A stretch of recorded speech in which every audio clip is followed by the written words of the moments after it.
What do Carmen Sandiego, a prison nun, and the nanny's former gym teacher have in common? They were all played by a woman who won an Oscar for West Side Story. I like the island Manhattan. I know you do. A Grammy for the Electric Company. Hey, you guys!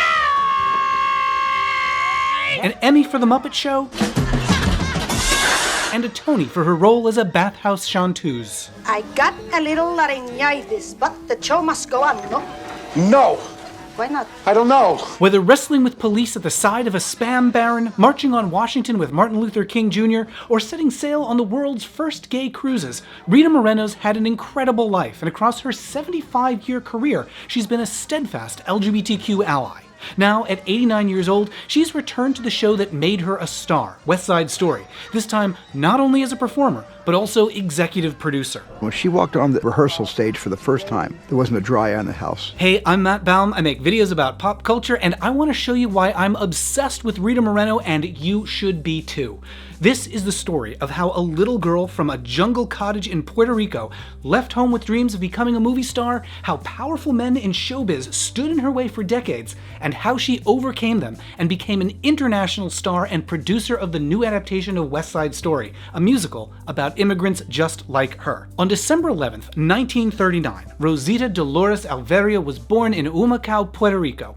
She was bundled up by her mother and carried 9 miles to a cottage home in the village of Juncos. In her memoir, Rita wrote that as a little girl, Juncos seemed like a world of pleasure, where she was surrounded by flowers and family and song. I remember my mama going to the local creek to wash clothing, and all of the women there would sing and yell across at each other and tell stories and, Oye, comay, ¿qué pasó con Juan? The family didn't have much, but that didn't matter to her. I was barefoot most of the time. We didn't need shoes for anything. It's a very happy memory. But looking back as an adult, she could see that it wasn't really the paradise that it seemed at the time. Only later did she remember her mother trying to get away from her father, memories of her father grabbing her mother as she told him to keep away. Rita didn't know then how unhappy her mother was, and how her mother desperately wanted to escape and find a better life. One morning, when Rita was 5, her mother woke her up before the sun rose, handed her a suitcase, and told her, "We're leaving." I didn't know it, but my mom was fleeing what was then the stinging poverty of Puerto Rico. There was a boat waiting for them, a steamer that would take them far from the only home Rita had ever known. Her mother told her, "We're going to go to a place where everybody is good to you and you have opportunities, and it's all going to be much, much better than it is now." It was a rough journey. The ship immediately hit a storm and was tossed around the entire way up the coast until they finally arrived in their new home. I looked at this lady way up there, this green lady. I thought she was the president of the United States. Rita and her mother's search for a better life was hard, especially for the first few years. I started kindergarten when I was 5 that year, not knowing one word of English. Her mother found work in a sweatshop, sewing clothes in New York's garment district. It was backbreaking work, but it was a job, and it paid the rent. This was just after the Great Depression, and there weren't many jobs. On top of that, many Americans believed that immigrant workers had caused the Depression, which wasn't in any way true, and Puerto Ricans in particular faced intense discrimination. I ran from the bullies at school, who were calling me spick and garlic mouth. Oh, I grew up filled with self-loathing because I was Puerto Rican. When you're little and you're told you're not worth anything, you believe it. Rita's one great joy during this time was putting on records and dancing. Even back in Puerto Rico, she knew that performing was something she was born to do. I knew from the time I was 5 and dancing for Grandpa. In New York, a family friend suggested that she take dance lessons. Her mother scraped together some money and found a dance teacher for her. And in those classes, Rita saw what seemed for the first time like it might be a pathway out of their difficult life. I wanted to be in movies from the time I could say movies. That was my goal. It was a good dream, but it wouldn't be easy. Back then, there were very few Latin American film stars, only a handful like Dolores Del Rio and Lupe Velez, who tended to be cast in heavily stereotypical roles. There was no kid like me on the screen. One of the only Hispanic stars of the time was Rita Hayworth, who started out in Hollywood as a dancer named Margarita Carmen Cancino. Studios wanted to cast her in more mainstream roles, but they considered her look too foreign. So they made her dye her hair, get electrolysis on her hairline, and change her name so she'd pass as non-Hispanic. There were no mentors. There were no examples. There was nothing. There was nobody for me to say, wow, I would love to be her. The message was clear. If you wanted to be a success, you had to be able to pass, to stay hidden, cover up anything that made you stand out. That's the Hollywood attitude that little Rita Moreno would have to contend with if she wanted to be a star. And by the way, the channel Be Kind Rewind has a great video about the history of Latin American film actresses, including Rita. Link to that in the description. The blatant discrimination of the time was something that actors from many minority communities experienced, especially after 1934, with the implementation of the Hays Code. That was a set of guidelines for the film industry that prohibited, among other things, movie depictions of interracial couples, showing disrespect to police officers, and any kind of homosexuality, or, as it was called then, sex perversion. Between racist discrimination and the Hays Code, many minorities found themselves simply erased from films or forced to cover up and try to blend in. Those times were really, really, really difficult and frightening for gay men and women. People really were mostly in the closet. But 6-year-old Rita Moreno didn't know anything about that. For the time being, she focused on practicing her dancing and her dreams of fame. Also around this time, she met her first gay friend, one of many over the course of her life, a schoolmate named Eddie Lopez. Like her, he was an immigrant. His family came from Cuba. The two of them were inseparable from the age of 7 into her teen years, and recalling him years later, Rita said, "I always thought of him as my little girlfriend, with whom I laughed until I thought I would wet my knickers. We had such a great time together." And Eddie was far from the only gay person in Rita's orbit. She made her stage debut at the age of 9 in a nightclub in Greenwich Village, a neighborhood that was already well established as an enclave for performers and bohemians, and as they were often referred to at the time, short-haired women and long-haired men. Rita always felt right at home around these artistic communities. If you're gay, you're an outlier, like it or not. Well, I'm Puerto Rican and I've been an outlier most of my life. From her first shows in the Village, Rita was a sensation. She soon had multiple agents booking her all around New York. Her mother made the costumes, Rita performed, and within a few years, she was the family's sole breadwinner. I dropped out of school when I was 15, something like that, and I started to work right away in nightclubs. When she was 16, Rita appeared in a dance recital. A talent scout happened to be there, and he told Rita and her mother to come to the Waldorf Astoria to see Louis B. Mayer, head of MGM. We dressed me up, by the way, to look as much like Elizabeth Taylor as possible. She was my role model, because there were no role models for someone like me in those days. Nobody. And we met, and he sized me up, and he says, "My God," he said, "she looks like a Spanish Elizabeth Taylor." Rita left the hotel under contract with MGM, and it seemed like their dreams, her mother's of a better life, Rita's of becoming a star, were actually coming true. I mean, think little Puerto Rican girl whom nobody thought much of at MGM with a contract. It was unspeakably exciting. They arrived in Los Angeles around 1949 and immediately got to work. One of her first meetings was with a casting agent who told her she'd have to change her name. Rita Moreno came much later. Moreno really came from a stepfather who was Mexican, and Rita came from the good offices of MGM Studios. At first, MGM assigned her to small roles in films like Pagan Love Song and Toast of New Orleans, and the roles weren't what she wanted. Hollywood in those days was a place where people like me played native girls. An accent was always necessary. It is bad. Must you say it over and over again? And all of these characters were always treated like illiterate, immoral. They were always men's little island girls. Sometimes she was told to play Mexican, sometimes Indian, sometimes Thai. Even when she got to play Latina characters, it was still a problem. And of course, I never spoke without an accent. I longed to speak English as I speak it now. And it was really depressing for me. It was. Once again, the message was clear. The people in charge of the film industry believed that these demeaning, stereotypical roles were all that she was qualified for. And she started to believe them. I hated being Hispanic because I learned very early that it was not a good thing. And it began to really hurt. You can see the impact of these roles in the way that the media reported on a 1954 incident involving Rita and her then boyfriend, Geordie Hormel, heir to the Hormel spam fortune. One night, cops showed up at Jordy's house and arrested him for buying weed at a jazz club. Rita was staying the night, and one of the cops grabbed her purse to search it. She slapped the cop and told him to get a warrant. When newspapers reported what had happened, their descriptions of Rita weren't really of her at all. Instead, they all described her with the same stereotypes that were applied to her characters on screen. They called her fiery, peppery, a Latin spitfire. One called her a sexy pixie, and another 100 pounds of wildcat. To her credit, Rita held firm and insisted she'd done nothing wrong, and police eventually dropped the charges. And I think it says a lot about the strength of Rita's character that even in a situation where she was threatened by powerful people and treated with disrespect, she stuck to her guns, held on to her dignity, refused to back down, and won. There's lots more great stories about Rita from around this time, including the time she went on a date with Elvis to make her other boyfriend jealous, and the time she got out of a scene she didn't want to do by pretending to faint. I'm going to be posting some of those stories in bonus videos over on Patreon. You can head over to patreon.com/mattbaum for all of those. Throughout the 50s, from the roles she was assigned to the way the press talked about her, Rita was growing more and more frustrated. I wanted to turn the parts down, but what happened is that's all that was offered, and I had to make a living. That is what I was being trained for the rest of my life. That is what I was going to do. There was a brief moment of hope when Gene Kelly cast her in Singin' in the Rain in 1952.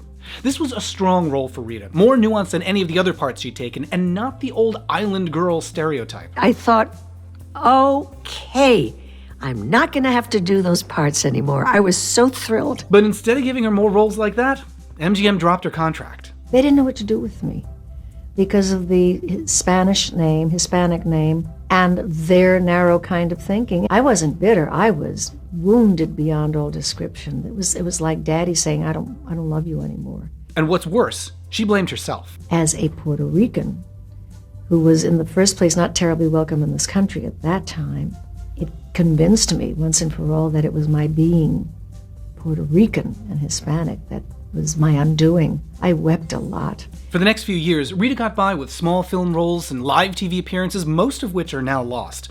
And then she heard that she was being considered for the part of Anita in the screen adaptation of the musical West Side Story.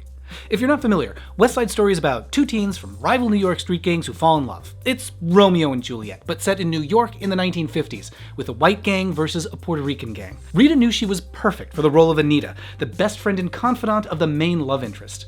The character of Anita was strong and confident. She had dignity and pride. It was the role Rita had been waiting for her whole career. One of the things that absolutely attracted me was playing someone who actually had an opinion. The studio auditioned every actress they could find for the part, and it was an arduous, lengthy process. I wanted that part so badly. What was it about Anita that made you want it so much? It was the part for a Hispanic girl. And then finally, they announced Rita had landed the role. She was relieved, but also exhausted from the audition process and also years of being forced into terrible roles. The girl who joined West Side Story was very beaten up.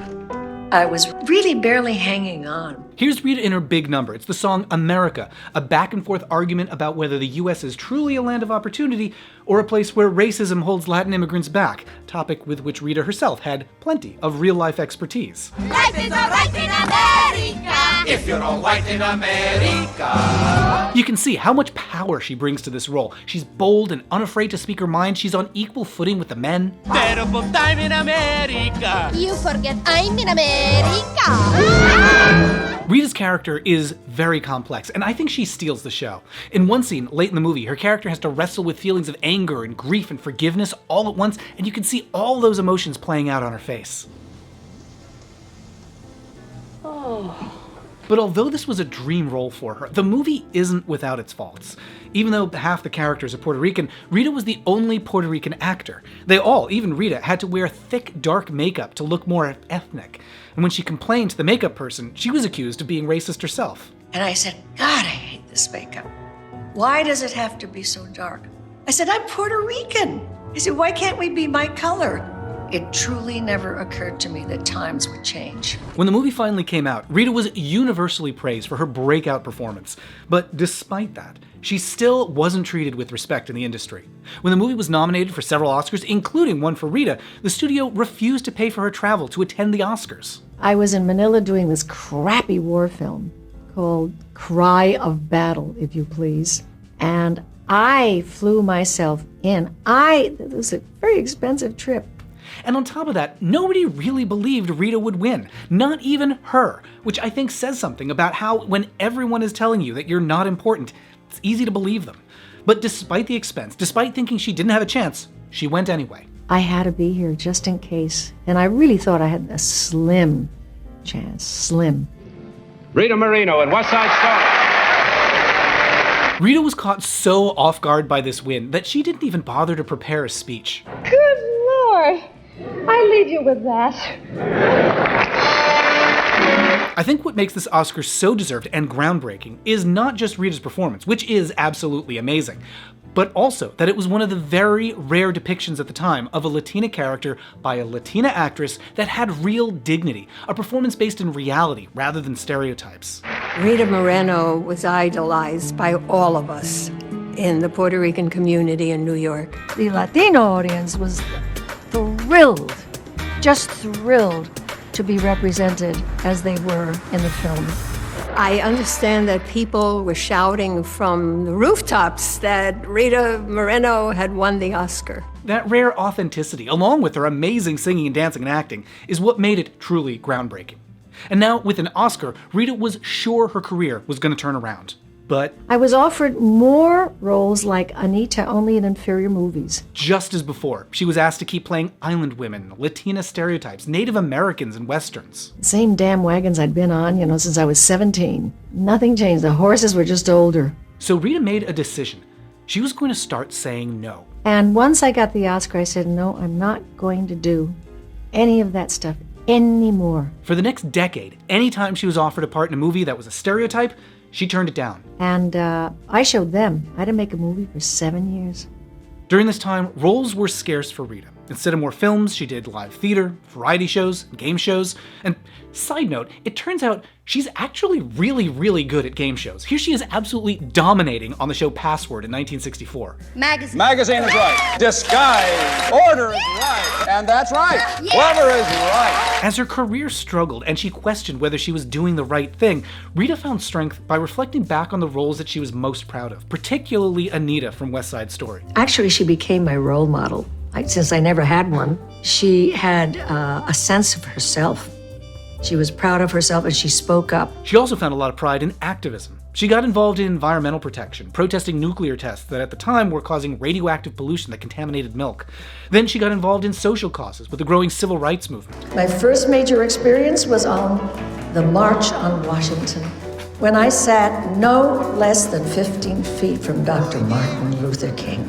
That experience, she later said, changed her life. When she heard King deliver his I Have a Dream speech, she later wrote, "I vibrated like a tuning fork with his words. I was ready for change."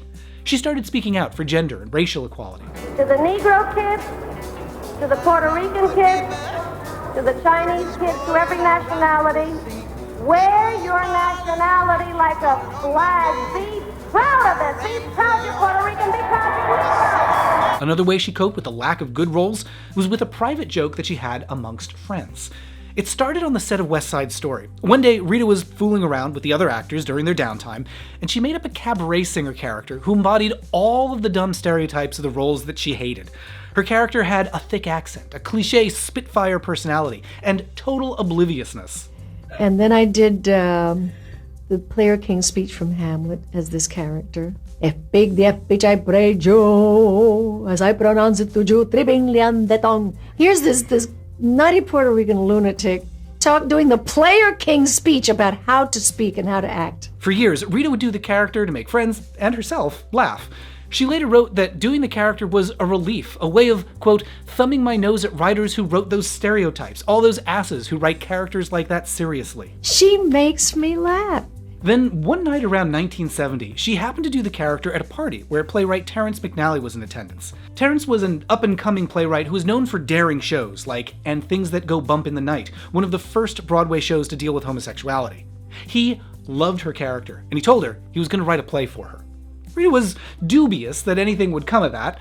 3 years passed and she'd forgotten about the party completely when she heard from a friend that Terence's script was almost ready. I ran into James Coco on the street. He said, Terence McNally wrote this part for you in a play about gay Turkish baths. It was called The Tubs, later renamed The Ritz, and it was a comedy about a garbage man who marries into a mafia family, gets a hit placed on his head, and then goes into hiding in the last place he thinks anyone would look for him. A gay bathhouse. You mean to tell me that everybody here is gay? There he encounters various outrageous characters, including the larger-than-life cabaret character that Rita had created, now named Googie Gomez. I had a dream about Joe, baby. And he wrote her just as I did her. So he knew where she was coming from, as they say. Setting a Broadway show in a gay bathhouse was absurdly risky for the time. This was just a few years post-Stonewall, and Broadway had just barely begun to acknowledge the existence of homosexuality. The Ritz was pretty shocking, really. I think that everybody who saw it was sort of taken aback. You can't go in there! You think I don't know what goes on in this place? All of you men going hee hee hee, bo bo bo, ha ha ha! Rudy, no! But the show had a lot working in its favor. For one thing, it's extremely funny. As strange as it may seem, no one is going to attack you. Someone already has. Beginner's luck. For another, although it's a silly farce, it was grounded in reality. McNally was a gay man who knew the world and characters that he was satirizing very well. The setting is based on the real-life location, the Continental Baths, where Bette Midler got her start in showbiz. Like the Googie character, Bette would come into the bathhouse to sing and entertain the crowds of gay men. I love coming back. This is my 800th farewell appearance here at the Continental Baths. With McNally satirizing a real-life world that he knew well, and Rita inhabiting a character of her own creation that was based on her real experience with stereotypical roles, The Ritz was a chance for two people from marginalized communities to tell their own stories, instead of having to let outsiders tell their stories for them. My career is no yoke. Nobody's career is never no yoke. The Ritz was a huge hit on Broadway. Rita won a Tony for her portrayal of Googie Gomez. Getting the Tony was the thrill of my life. And the play was soon adapted into a film. That recognition for a role that she had created, Rita later said, was liberating. I love Googie. She's a survivor, like me. And although she already had a lot of gay friends and gay fans, Rita said that with this role, her gay following exploded, and she had a huge gay fan base from then on. Over the 70s, Rita's career completely transformed. In addition to her Tony for The Ritz, she won a Grammy for an album of songs from a TV show called The Electric Company that she did with Morgan Freeman. And then in 1977, she won an Emmy, completing the rare achievement of an Emmy, Grammy, Oscar, Tony, or EGOT. All I need now is a GLAAD Media Award to feel complete. That's right. Rita's Emmy was for a fantastic appearance on The Muppet Show. It is a real joy, and I highly recommend it. I'm going to include some highlights from that in my bonus video on Patreon. So Rita was finally winning awards and getting the great roles that she'd always wanted. It's as though I needed to get older to have more success. Some of them were deeply meaningful to her, like voicing characters on Sesame Street. I saw Jim. I went to him and I said, I'm going to get on my knees. I beg you, would you let me do some voices for the Girl Muppets? On Sesame Street, she took on roles that aligned with her values as an activist. Here she is playing a doctor in a song about feminism. Just look around you, it's easy to see. There's nothing we women can't be. She also worked on more boundary-breaking projects, like the movie Happy Birthday Gemini, which is about a gay college student who realizes he's in love with his girlfriend's brother. Maybe just because he's just the way Francis is. You mean queer? Don't be shocked.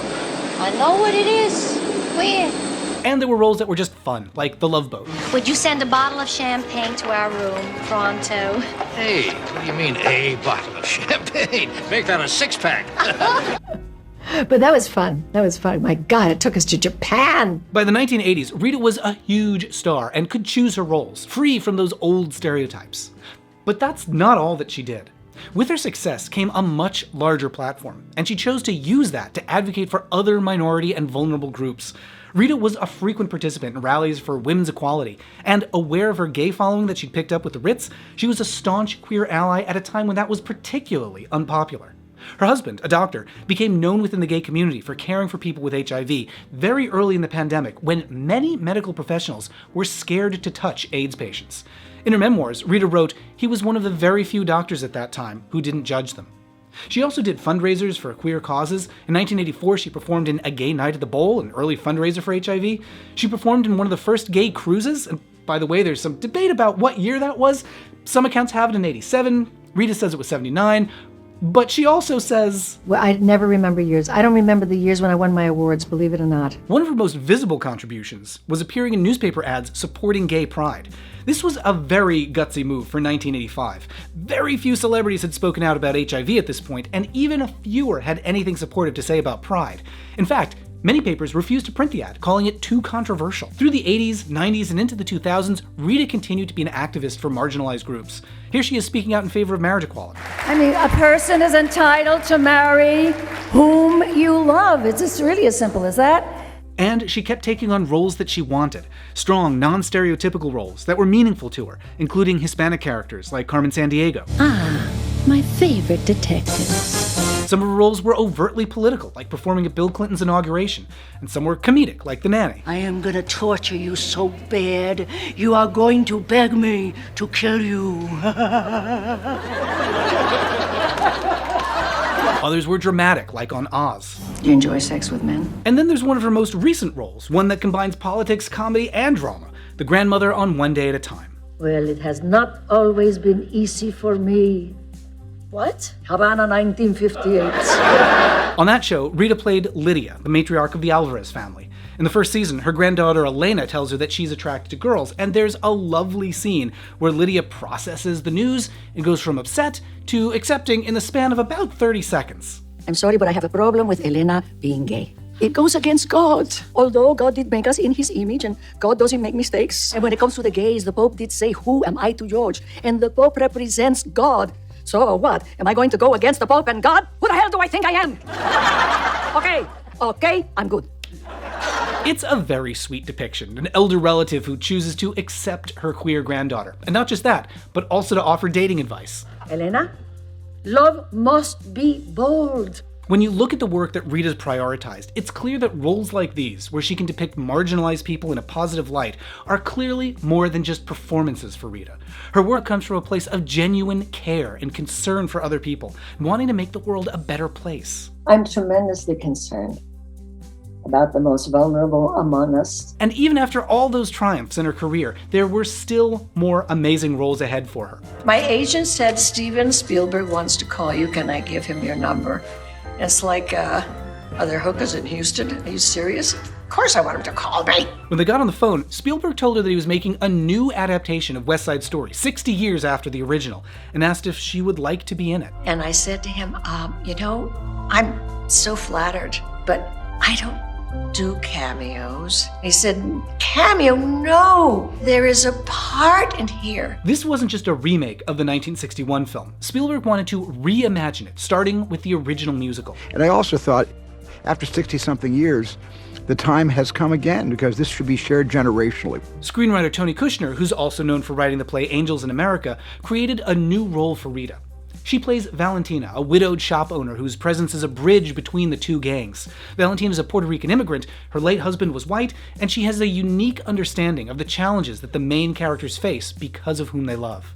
Another of the big changes in Spielberg's version is he was determined to put Puerto Ricans in leading roles, in front of the camera and behind. Instead of hiring white actors and putting them in dark makeup, he cast Latin actors with all different skin colors. He organized forums in Puerto Rico to ask questions and make sure the movie's depictions were authentic. He brought on a team of cultural experts to help craft the story of real Puerto Rican experiences in America. And with her wealth of knowledge, Steven asked Rita not just to be an actor, but also one of the film's executive producers. I wanted her to really, bridge the legacy of West Side Story.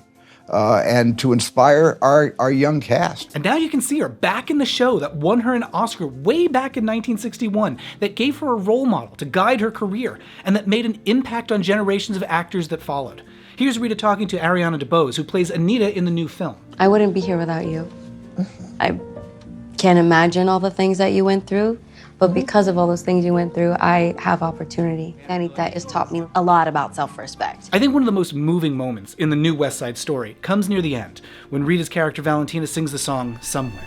There's a place for us.